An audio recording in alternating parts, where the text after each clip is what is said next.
Hi guys, so today we got some progress done. Thought I'd give you guys a walkthrough. They did do the spray today, and as we come in here you can see the ceiling area and the walls are coated with this white foam. You can see they did the vocal booth too, and pretty much the whole ceiling cavity. I gotta admit, it's a lot cooler in here. This spray foam insulation, which you'll see is R23. We've talked about this before. Effectively what that means is that it outperforms a standard insulation you'd put inside a wall to the factor of 2, almost 3.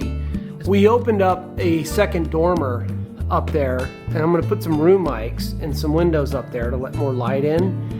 And I think that far up, at that point we're close to 18, almost 19 feet high at its peak. So we're going to get some really great drum tones out of this room just with all the opening up. It's an injected closed cell foam. You can see it's really stiff and hard. There's two reasons to do this. One, as you can tell, it's going to keep the room super cool. The R value is like R23 or better. The other thing that is really great about this is that it acts as a seal so that moisture and condensation can't get caught between the outside board, or I should say the inside of the outside board and the insulation, so I won't have mold issues. Right. What happens is when it gets hot all day, those tiles bake in the sun. Humidity or what happens is it condenses moisture into the roof deck below it, and then at night when it cools down, the actual moisture gets set into the underside of the roof deck.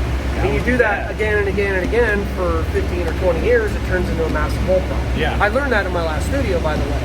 So the reason that there's a whole other layer here, we doubled up the walls to do what we call a 2x4 staggered stud. So this would allow me not only the benefit of the 3-inch thickness here, but we've now added another layer to put this 24-inch on center insulation here. The reason that I went with 24 inches on center on the second interior walls, it's a double wall technique that you see done in the studio. Right. So we actually have two separate walls here with an air gap in between, and then this extra insulation. So I'll get not only the advantage of the R13 in addition to the R23, but I'm also getting much better sound attenuation characteristics. Right. Quick update on the rest of the project. So we took some footage earlier today of what's happening with all of the sidewalk, and we're doing the control room foundation, knock all this stuff down, get rid of the uneven concrete, and give you a little more flat space back here, including getting rid of that rock. What used to be 3 feet wide, basically right up to here, has now doubled in space, effectively allowing me to move my entire console. For that matter, if I wanted to move an SSL in here, it'd be pretty easy to do because he created so much space. So I should thank the guy. For the $400, he bought me a lot of real estate that I didn't really have functional before. And of course, he's changed some piping and stuff to make the space still work for me. And you can see he's done a lot of the work for me today with the just sort of framing in, or I guess the word is, concrete guys don't frame, they build forms. He's done the forms for the sidewalk that go between the studio and the pool.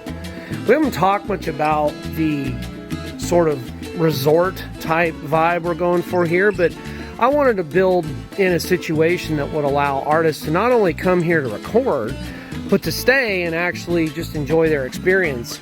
And we have the pool here, so they can literally walk out of the control room and jump in the pool as they're recording and cool off or do whatever you need to do.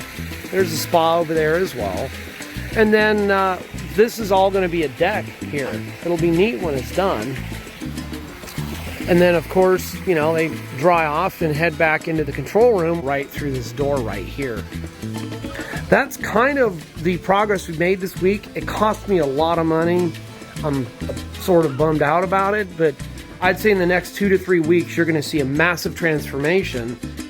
And here we end up in the control room looking out. It's looking good.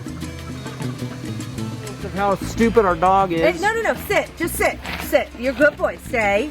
This dumbass decided to run into the fresh concrete. Go get my phone, Sierra. Where is it? It's on the counter, I think. My poor workers are out here busting their balls, trying to get this stuff smooth. And then the stinking dog comes over and pulls his crap.